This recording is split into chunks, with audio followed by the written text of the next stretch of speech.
เมืองคำได้ไข่กล่องประสุมใหญ่ผู้แทนองค์คณะผักเมืองข้างที่5ซึ่งตลอดระยะ5 ปีผ่านมาเศรษฐกิจได้รับการพัฒนาอย่างต่อเนื่องประชาชนมีชีวิตการเป็นอยู่ที่ดีขึ้นทันแถวพนักงานสมาชิกพรรคได้เติบใหญ่ขยายตัวทางด้านจำนวนและคุณภาพสามารถเฮ็ดหล่อนหน้าที่การเมืองที่ภาครัฐมอบหมายให้กล่องประชุมใหญ่ผู้แทนองค์คณะผักเมืองเวียงคำข้างที่5แขวงเวียงจันทร์ได้ไขขึ้นในวันที่17 มีนาคม 2025 นี้โดยการเข้าร่วมของสหายคำพันธ์สิทธิดำพาเลขาพรรคแขวงเจ้าแขวงเวียงจันทร์พร้อมด้วยแขกถึกเชิญและผู้แทนสมบูรณ์เข้าร่วมทั้งหมด126สหายซึ่งเป็นตัวแทนให้แก่สมาชิกพรรคในทั่วเมืองจำนวน 1,159 สหายบุญจันทร์มาลาวงศ์เลขาพรรคเมืองเจ้าเมืองเวียงคำได้กล่าวเปิดกล่องประชุมว่าในระยะ5 ปีผ่านมาเมืองเวียงคำได้เอาใจใส่จัดตั้งปฏิบัติตามมติกล่องประชุมใหญ่ครั้งที่4อย่างเป็นขบวนฝดฟื้นและญาติได้ผลสำเร็จหลายด้านโดยมีการเข้าร่วมของมหาชนอย่างกว้างขวางเฮ็ดให้ทิศทางหน้าที่และมติต่างๆขององค์คณะพรรคเมืองเวียงคำวางออกในแต่ละระยะได้รับการจัดตั้งปฏิบัติและบทเรียนอันสำคัญให้แก่ท้องถิ่นสิ่งที่พ้นเด่นแมนได้หันเอาพนักงานการนำพนักงานลักแรง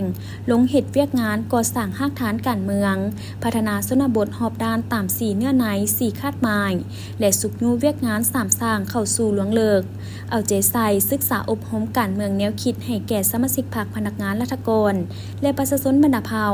รับรู้เข้าใจแจ้งต่อแนวทางแผนนโยบายของพรรคที่วางออกในแต่ละระยะปรับปรุงกงจักการจะตั้งขันรากฐานบ้านให้เข้มแข็งเทอละก้าว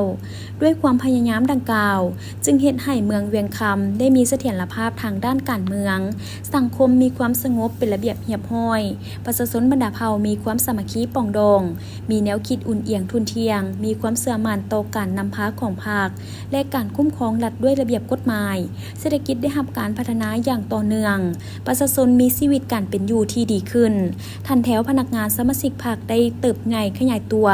ทางด้านจำนวนและคุณภาพสามารถเฮ็ดหล่อนหน้าที่การเมืองที่ภาครัฐมอบหมายให้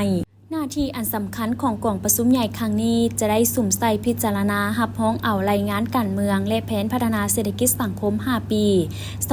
2020-2024 การประกอบคำคิดคำเห็นจากบรรดากลุ่มกองอ้อมขังเมืองตัวแบบการผลิตเป็นสินค้าบทสำรวจการนำพารวมของคณะบริหารงานพรรคเมืองสมัยที่ 4 หน้าที่อันสำคัญกองประชุมจะได้ดำเนินการเลือกตั้งเอาคณะบริหารงานพรรคเมืองสุดใหม่เพื่อสืบต่อนำพาจัดตั้งพันขยายมติกองประชุมใหญ่ครั้งที่5และปอนบัตรคัดเลือกเอาผู้แทนสมบูรณ์สำรองไปร่วมกองประชุมใหญ่ผู้แทนขององค์คณะพรรคแขวงเวียงจันทร์ครั้งที่7ที่จะไขขึ้นในต่อหน้า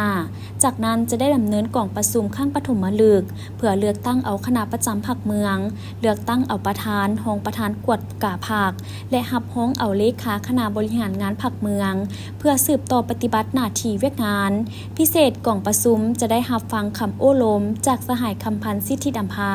กรรมการศูนย์กลางพรรคเลขาคณะบริหารงานพรรคแขวงเจ้าแขวงเวียงจันทร์ซึ่งจะได้เป็นทิศชี้นำให้แก่คณะบริหารงานพรรคเมืองเวียงคำสุดใหม่และผู้แทนกล่องประชุมในการปฏิบัติหน้าที่เวียกงานก็คือการจัดตั้งผันขยายมติกล่องประชุมใหญ่ครั้งนี้ให้ปรากฏผลเป็นจริง